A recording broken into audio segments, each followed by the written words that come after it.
Mind blowing channel के हम अपने नए सेगमेंट रियल एनालिसिस में आप सबका स्वागत करते हैं। और आज का हमारा विषय है मौत का वायरस कोरोना, जिंदगी की दवा।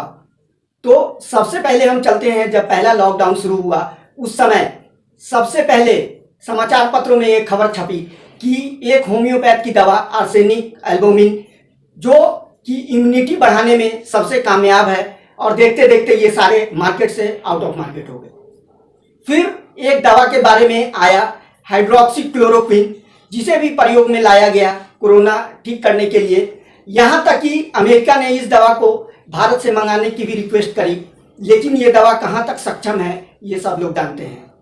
फिर आगे चलते हैं, एक दवा रेमडेसिविर करके, इसे भी लोगों ने काफ़ी उपयोग किया और यहाँ तक कि पूरे विश्व में इसका उपयोग हुआ।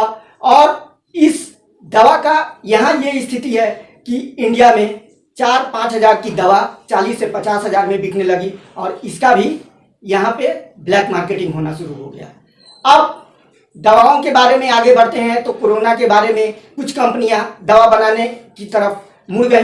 तो सबसे पहले ग्लेनमार्क ने एक दवा बनाया फेविफ्लू। वो भी प्रयोग में लाने के बाद बहुत हद तक कहाँ तक कामयाब हुआ ये तो कहना मुश्किल है।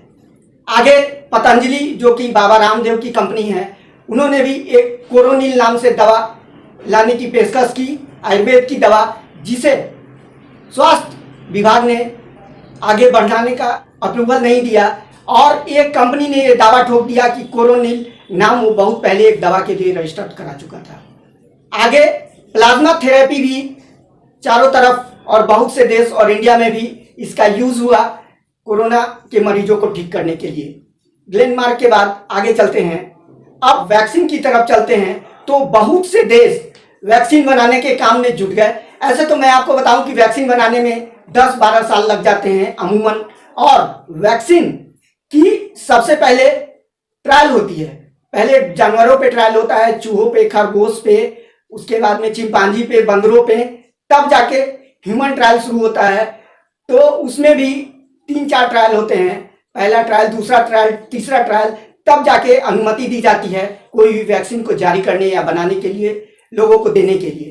तो कुछ कंट्रियों का मैं नाम बताऊं, रूस ने भी ये दावा किया कि हमने सबसे पहले वैक्सीन बना लिया, और यहाँ तक कि हमने अपने राष्ट्रपति पुतिन को भी ये वैक्सीन दिया। ऑस्ट्रेलिया ने भी दावा किया कि हमने वैक्सीन बना लिया। चाइना ने भी दावा किया कि हमने अपना वैक्सीन बना लिया, जो काफ़ी कारगर है। इसी बीच यूनाइटेड किंगडम यानी कि इंग्लैंड में भी ऑक्सफोर्ड ने ये दावा किया कि हमने एक सीरम इंस्टीट्यूट इंडिया के साथ मिलकर एक वैक्सीन बनाया, और जिस वैक्सीन का कोड नेम है AZ1222। तो ये वैक्सीन का भी ट्रायल चल रहा है। इजराइल ने भी बीच में बोला कि हमने वैक्सीन बना लिया।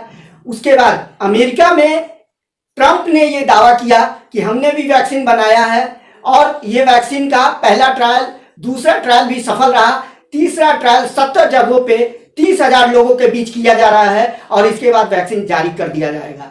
और लास्ट में हम भारत की ओर चलते हैं, तो ICMR के, जो कि Indian council of medical research है, वो बायोटेक, भारत बायोटेक के साथ मिलके एक वैक्सीन जिसका नाम है कोवैक्सीन बनाया, जिसका भी ट्रायल चल रहा है पूरे भारत में 12 जगहों पर। सबसे पहले यहाँ एम्स पटना में ट्रायल शुरू हुआ।